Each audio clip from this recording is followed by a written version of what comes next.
Hello everyone, welcome to the series of Microeconomics. This is Dr. Atman Shah. In this video, I am going to talk about the idea of ridge lines and economic region. You can find more videos on microeconomics, macroeconomics, international economics, econometrics and mathematical economics on my YouTube channel. So don't forget to subscribe and press the bell icon. So let's begin with the introduction.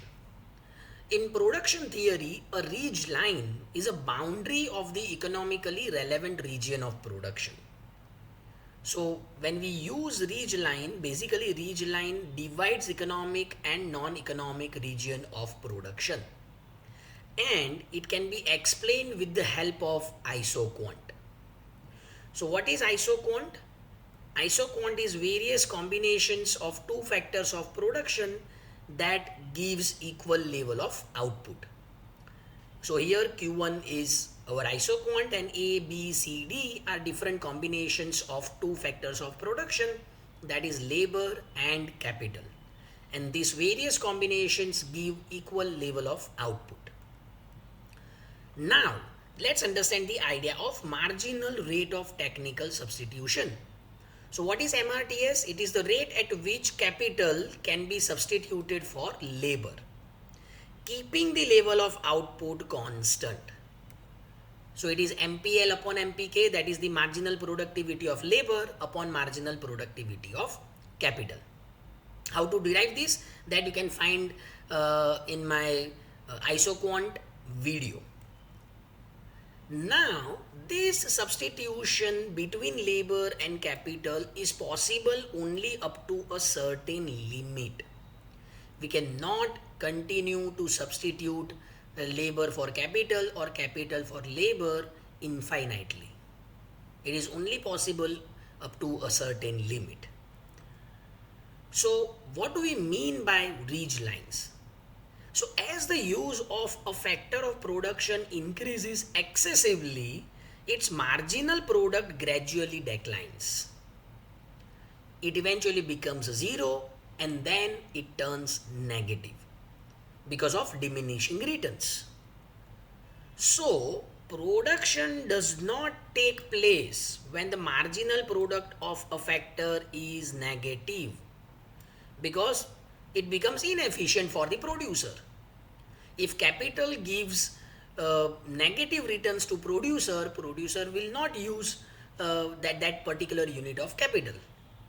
So a rational producer never produces when the marginal productivity of the factor of production becomes negative.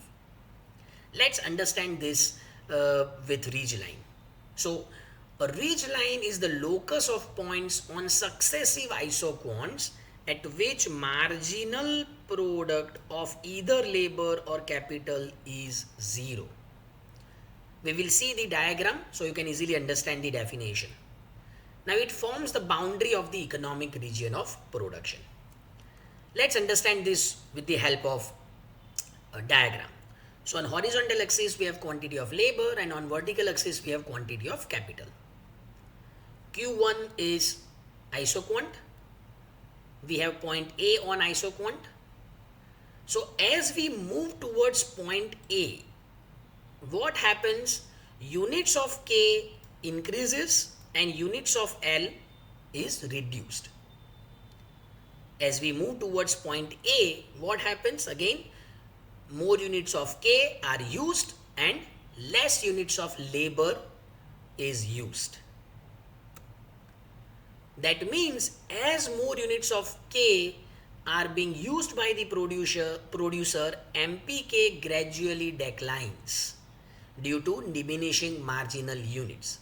As we increase more units of capital, marginal productivity of capital declines and it becomes zero exactly at point A.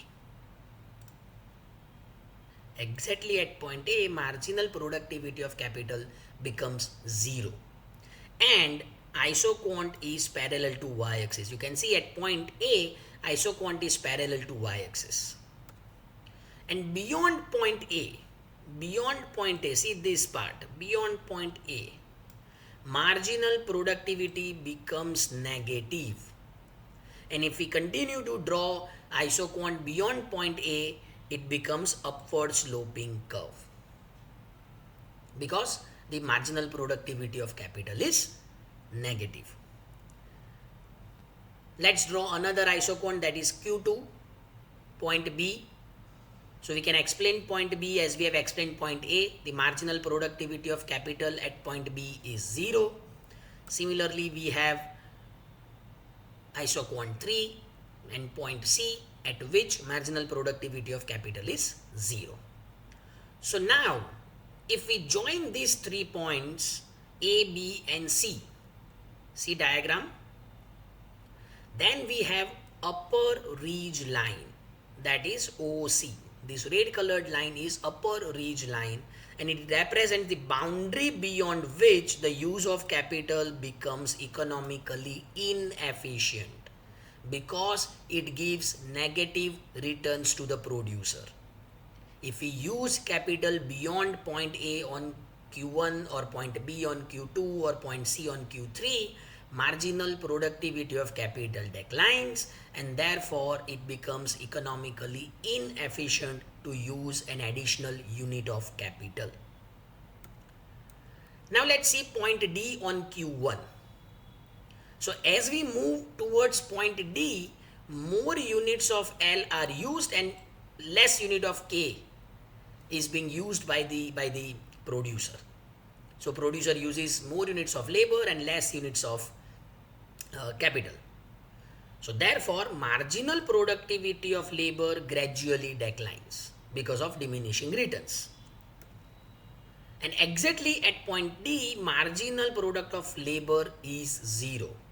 And therefore you can easily check that isoquant becomes parallel to x-axis.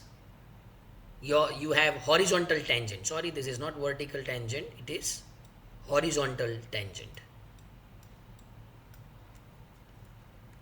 And beyond point D, marginal productivity of labor becomes negative. So therefore isoquant is upward sloping beyond point D. You can see it starts sloping upward, and if you still continue to draw the isoquant, it becomes upward. Similarly, we can explain point E on Q2. The marginal productivity of labor is 0. At point F on Q3, marginal productivity of labor is 0. So if we join these 3 points D, E and F, we will get lower ridge line, that is OF, and it represents the boundary beyond which labor becomes economically inefficient, because beyond point D, E and F, marginal productivity of labor becomes negative, and therefore it becomes economically inefficient. A rational producer does not increase the units of labor when marginal productivity of that particular unit is negative. Now what do we mean by economic and non-economic region? Area enclosed between these two ridge lines is known as economic region of production, because in this region marginal productivity of labor and capital both are positive.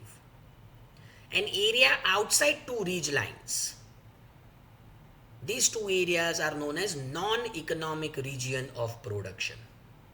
So in non-economic region, the isoquants become positively sloped.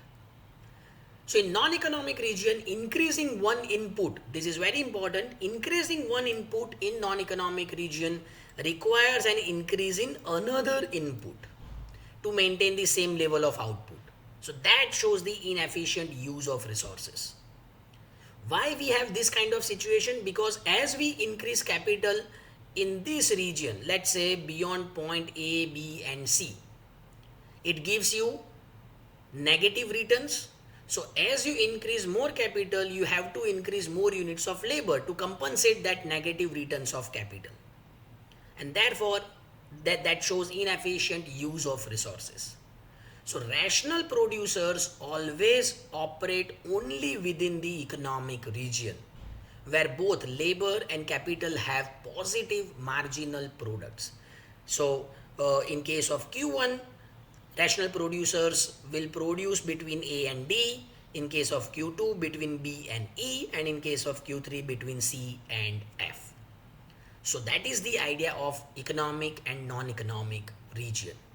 If you find this video useful, kindly like, share, comment and subscribe. Thank you.